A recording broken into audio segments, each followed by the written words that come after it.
జనాలే మనం ఏం చెప్పాల్సిన పని ప్రజలే నిరూపిస్తారని రైట్. మనతోటి జనసేన పార్టీ నుంచి సుజయ్ బాబు గారు, దుగ్గిశెట్టి సుజయ్ బాబు గారితో మాట్లాడదాం. Nellore town in charge Janasena party. నమస్తే అండి సుజయ్ బాబు గారు. నమస్తే బ్రహ్మనాయుడు గారు, చెప్పండి. ఎన్ని గోతులు తీశారు జగన్మోహన్ రెడ్డి గారి పర్యటనలో ఆయన రానియకుండా మీరు? జగన్మోహన్ రెడ్డి గారి పర్యటన అంతా నాకు తెలిసి మెయిన్ రోడ్ లోనే సాగిందండి. మెయిన్ రోడ్ లో గోతులు తీసేస్తే నెల్లూరు నగర ప్రజలు ఏ విధంగా ఇబ్బంది పడతారో మాకైతే తెలియట్లేదు. ఇక్కడ పరిస్థితులు ఏ విధంగా ఉన్నాయో ఒకసారి వచ్చి చూసుకుంటే ఇక్కడ కనీసం ఆ వచ్చిన 100-200 మంది 300 మంది జనాభానే అక్కడక్కడక్కడక్కడక్కడక్కడ జగన్మోహన్ రెడ్డి గారు వచ్చే టయానికి ఆయన మనం ఒక దృశ్యం కూడా చూసామండి. మేము ఇప్పుడే జగన్మోహన్ రెడ్డి గారు కరెక్ట్ గా వచ్చే టయానికి పోలీసు వాళ్ళు నిలవరిస్తుంటే ఆయనే పిలుస్తున్నాడు. కాదు, ఇప్పుడు మీరు అక్కడ చూస్తున్న విజువల్స్ చూస్తున్నారు కదా, పోలీసులు కాస్త లాఠీలకు పని చెప్పారు. ఆ అవసరం ఎందుకు ఏర్పడింది? లేదండి, మేము కరెక్ట్ గా దీనికి ముందరగా మనకు పల్నాడులో కానీ తర్వాత బంగారుపాలెంలో కానీ మనం చూసుకున్న పరిస్థితులు అయితే ఏదైతే జగన్నాథ రథచక్రాల కింద ప్రజలు ఏ విధంగా నలిగిపోతున్నారు అనేది మనం క్రితంలో చూసామండి. అటువంటి పరిస్థితులు మళ్ళా దాపరించకూడదనే ఉద్దేశంతో ఈ రోజు జగన్మోహన్ రెడ్డి నెల్లూరుకు వస్తే, నెల్లూరుకి వచ్చేటప్పుడు హెలికాప్టర్ పర్మిషన్ కూడా పోలీస్ వారు ఇచ్చి వాళ్ళు సహకరించి కాకాని గోవర్ధన్ రెడ్డి గారిని కలిసేదానికి అటుపక్క జైలుకి కానీ ఇటుపక్క నల్లపరెడ్డి ప్రసన్న కుమార్ రెడ్డి గారిని కలిసేదానికి వారి నివాసానికి కానీ పోలీసులు కొన్ని ఆంక్షలతో మాత్రమే ఇచ్చారండి. ఈ లోపల జనం ఏమన్నా మళ్ళా వచ్చి మళ్ళా తోపులాట జరిగితే పరిస్థితి కానీ అక్కడ పెద్ద క్రౌడెడ్ కూడా పెద్దగా లేరండి. ఒక 300-400 మంది, ఒక 500 మంది జనాభా ఉంటారు. ఆ జనాభా కూడా ఎక్కడ బళ్ళ మీద పడతారో అని చెప్పి ఉద్దేశంతో పోలీసులు మాత్రం ఆపడం జరిగింది. కానీ జగన్మోహన్ రెడ్డి గారు వాళ్ళని నిలువరించే పరిస్థితి ఏ విధంగా ఉన్నా కానీ సైకిల్తో వాళ్ళని రమ్మని చెప్పడం అనేది మాకు కొన్ని విజువల్స్ అయితే వచ్చాయండి. కొన్ని విజువల్స్ మీకు మళ్ళా కూడా చూపిస్తాను.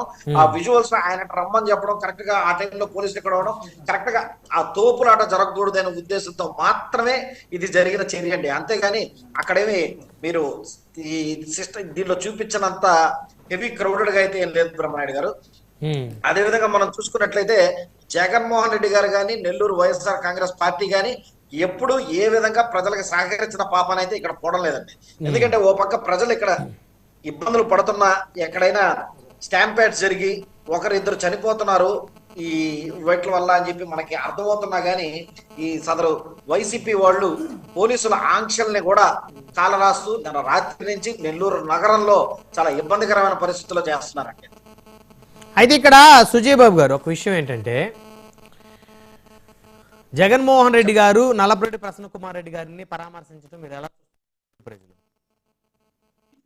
ఖచ్చితంగా అండి. ఇప్పుడు వైఎస్ఆర్ కాంగ్రెస్ పార్టీలో ఎవరైతే ఇప్పుడైతే నడుస్తున్నారో ఖచ్చితంగా కూనికోర్లు, దగాకోర్లు, తర్వాత వాళ్ళకి సభ్యతా సంస్కారం ఉంటదని కూడా మేము అనుకోవట్లేదండి. ఎందుకంటే జగన్మోహన్ రెడ్డి గారు ఎవరినైతే పరామర్శిస్తున్నారో ఆ పరామర్శించదగ్గ వ్యక్తులందరూ క్రితంలో స్వతంత్ర సమర యోధంలో పాల్గొన్నోళ్ళు కాదు, దాని ముందర జలియన్ వాలాబాగ్ లేకపోతే ఉప్పు సత్యాగ్రహం లాంటి సత్యాగ్రహాల్లో పాల్గొన్నోళ్ళు కాదండి. వాళ్ళందరూ ప్రభుత్వ ఖజానాను అదేవిధంగా భూ ఖనిజ సంపదలను దోచుకుని ఈ రోజు జైలులో పెట్టిన వ్యక్తి ఒకరైతే, ఇంకొకరు ఎవరంటే సాక్షాత్తు శాసన సభ్యురాలని కూడా చూడకుండా అసభ్య పదజాలంతో ఎంతో కర్ణ కఠోరంగా మాట్లాడిన వ్యక్తులు, సభ్యతా సంస్కారం లేని వ్యక్తుల్ని పరామర్శించేదానికి మాత్రమే జగన్మోహన్ రెడ్డి గారు ఇచ్చారండి.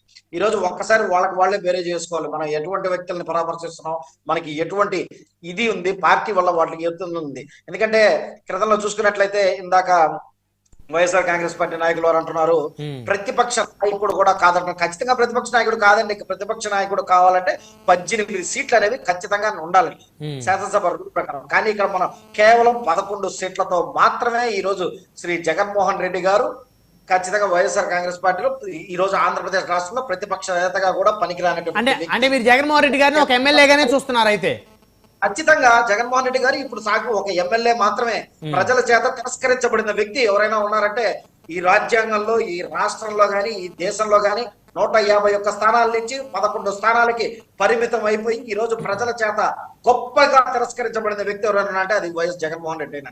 ఎందుకంటే ఈ రోజు వైఎస్ జగన్మోహన్ రెడ్డి గారు క్రితంలో ఒక మాట అన్నారు, ఏమనంటే నీ ఇంటికి మంచి జరిగితేనే చెయ్యని. ఆయన ఇంటికే మంచి జరగలేదండి. ఆయన తల్లి చెల్లి ఆయన పక్కన లేకుండా పోయారు. ఆయన ఇంటికే మంచి చేయలేని వ్యక్తి ఇంకా జనాల ఇంటికి ఏం మంచి చేస్తారని ప్రజలు పరిమితం చేశారండి. దయచేసి వైఎస్ఆర్ కాంగ్రెస్ పార్టీ వాళ్ళు అది తెలుసుకోండి.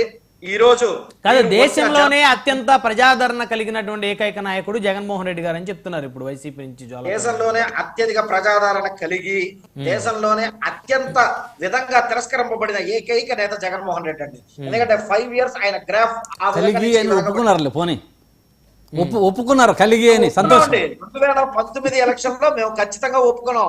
2019లో 151 స్థానాల్లో మీలాగా మేము ఈవీఎంలు ట్యాంపరింగ్ జరిగిందని చెప్పలేదండి. 2019లో మీరు గెలిచారు 151లో. అది ఏ విధంగా అయితే ఎంత గొప్పగా అయితే గెలిచారో అంత గొప్పగా తిరస్కరింపబడిన నేత కూడా ఈయనండి.